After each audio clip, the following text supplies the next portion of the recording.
Hello friends, welcome back to my channel. ఈరోజు నేను మన వీడియోలో పూతరేకులు ఎలా చుట్టుకోవాలి అనేది నేను చూపిస్తానండి. చాలా ఈజీగా మనం దీన్ని చుట్టేసుకోవచ్చు. చాలామందికి తెలియదు కదా, తెలియని వాళ్ళ కోసం ఇది.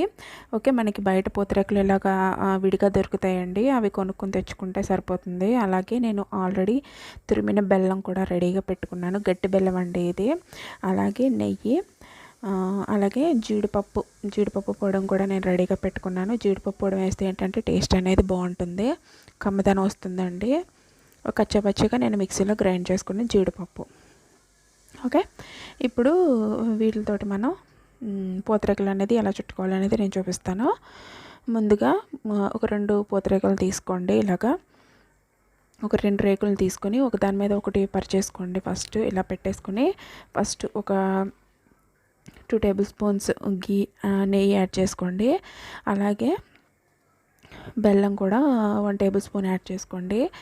అలాగే జీడిపప్పు పొడి, క్రష్ చేసుకున్న జీడిపప్పు పొడి ఉంటుంది కదా, అది కూడా వేసేసుకోండి. 2 మడతలు ఇలాగా ఒకదాని మీద ఒకటి ఇలా పెట్టేసుకోండి.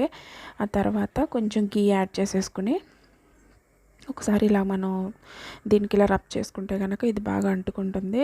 దీనిపైన మళ్ళీ కొంచెం కాజు పౌడర్ అలాగే బెల్లం కూడా యాడ్ చేసేసుకుంటే మనం దీన్ని ఫోల్డింగ్ అనేది ఈజీగా పెట్టేసుకోవచ్చు.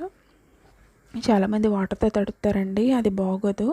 ఇలా మన వాటర్ లేకుండా గీతోనే ఇలా ప్రిపేర్ చేసుకుంటే, వాటర్తో తడిపితే ఏంటంటే ఎక్కువ కాలం నిల్వ ఉండవండి, బూజు వచ్చేస్తాయి. మన వాటర్ లేకుండా కూడా ఇలాగ నెయ్యితో కూడా మనం చేసేసుకోవచ్చు.